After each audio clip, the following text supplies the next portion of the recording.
Nous sommes le 7 juin 2021, c'est l'heure du premier journal d'information en direct de Jérusalem sur Radio Kalita.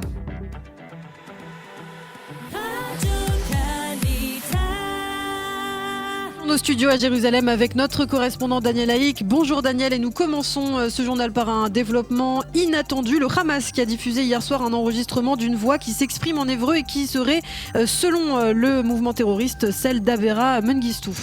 Oui, effectivement, Boker Tov, Ilana Mengistu, c'est l'un des deux civils israéliens qui avaient pénétré dans la bande de Gaza de leur plein gré il y a plusieurs années et qui depuis sont détenus par le mouvement terroriste. La famille d'Avera Mengistu affirme toutefois que ce n'est pas la voix d'Avera. Sa mère ne l'a pas reconnue. Elle a déclaré qu'elle espérait pouvoir retrouver prochainement son fils. Quant au coordinateur du dossier des disparus et des prisonniers israéliens, Yaron Blum, il a qualifié cette diffusion du Hamas, je cite, de manipulation grossière et transparente de la part du mouvement terroriste, et ce à la suite des coups durs qu'il a essuyés durant l'opération militaire israélienne dans la bande de Gaza. Cet enregistrement a été diffusé en exclusivité sur la chaîne Al Jazeera et l'on entend cette voix s'adresser aux dirigeants israéliens et leur lancer un appel à l'aide. Et c'est la première fois que le Hamas diffuse un tel enregistrement.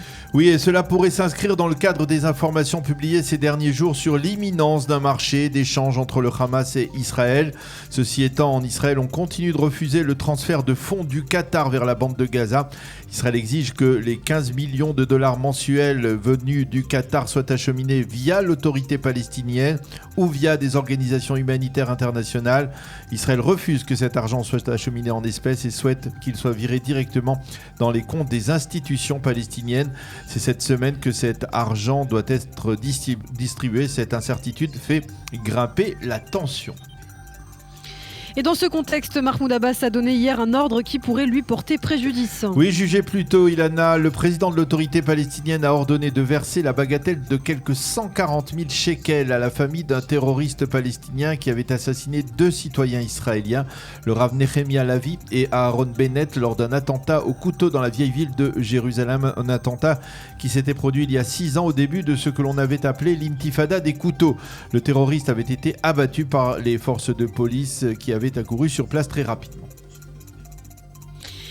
Et puisque nous parlons de la vieille ville de Jérusalem, la tension pourrait à nouveau y grimper en fin de semaine. En effet, la police israélienne a décidé, au moins pour l'instant, d'un commun accord avec la direction du Shin Bet et du Conseil de la Sécurité nationale, de maintenir sous réserve la marche des drapeaux qui se tiendra donc jeudi en fin d'après-midi, comme cela avait été initialement prévu. Cependant, les forces de sécurité ont indiqué aux organisateurs que le parcours de cette marche allait être modifié afin de ne pas provoquer de friction avec la population arabe de la ville. Par conséquent, les participants ne pourront pas se rendre au mur occidental en passant par la porte de Damas, mais uniquement par la porte de Jaffa.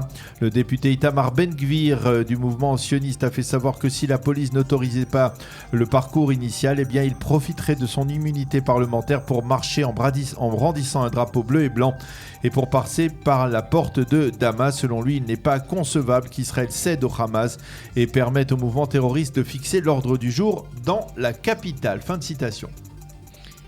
Sur le plan politique, on devrait savoir aujourd'hui par ailleurs quand se tiendra la session extraordinaire de la Knesset qui votera la confiance au futur gouvernement. Oui, hier dans une intervention télévisée, donc Naftali Bennett en soirée a appelé le président sortant du Parlement, Yariv Levin du Likoud, à permettre la tenue de cette séance dès mercredi, mais il semble plus probable que celle-ci se tiendra lundi prochain. Au cours de son intervention, Naftali Bennett a demandé à Binyamin Netanyahou, je cite, de lâcher du lest et de ne pas laisser une terre brûlée derrière lui. Bennett a dénoncé la campagne d'incitation dont les députés d'Yamina font l'objet. Quelques heures auparavant, Binyamin Netanyahou avait lancé un appel en direction justement des députés Yamina. Il n'est pas trop tard pour vous opposer à la formation de ce gouvernement, avait déclaré le Premier ministre, qui a toutefois promis que si celui-ci voyait le jour, eh bien, il tomberait très rapidement. Et puis nous terminons, Daniel, par une bonne nouvelle en Israël, une bonne nouvelle de plus dans la lutte contre la Covid-19. Oui, en effet, le ministère de la Santé a décidé d'annuler le port du masque dans les lieux fermés, une décision qui prendra effet le 15 juin prochain, c'est-à-dire dans un peu plus d'une semaine, et ce à condition que le taux de positivité demeure toujours aussi bas. Au cours des derniers jours, ce taux était quasiment nul. C'est la fin de ce premier journal d'information.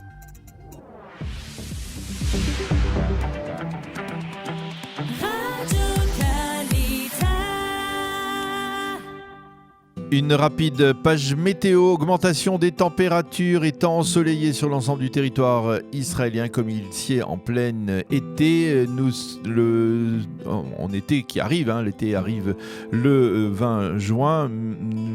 Il fera aujourd'hui 28 degrés à Jérusalem, 26 à Tel Aviv et 36 degrés à Eilat.